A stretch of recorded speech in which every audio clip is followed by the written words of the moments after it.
So if the opposition front three different presidential candidates in the next election, never expect Uganda to have a new president who is not Museveni. Museveni will still be the next president. He will. And yes, of course, in so many countries, if the sitting president has a very, very consolidated support base, like his bedrock support, if he knows that is always there, what they do is that they always sponsor a candidate just to go and divide votes. Maybe if they know that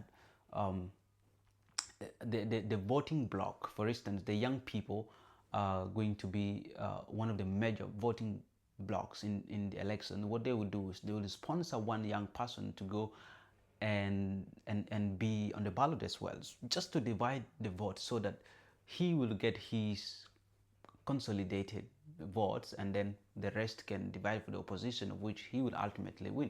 I think people suspected that in the last year election, there's this young guy who I forgot his name, but there's this young presidential candidate in the 2021 election. People suspected that he was actually sponsored by the regime just to go and divide the votes.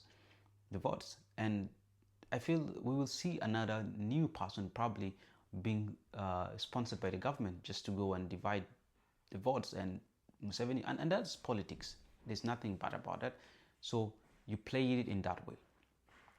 So yeah, the possibility of getting a new president in Uganda only depends on how organized the opposition is. If they go into the elections disorganized, obviously Museveni will win the next election as early as next morning. So the opposition need to sit down, organize, come into one umbrella, get a united opposition alliance, and head towards this election as one political coalition with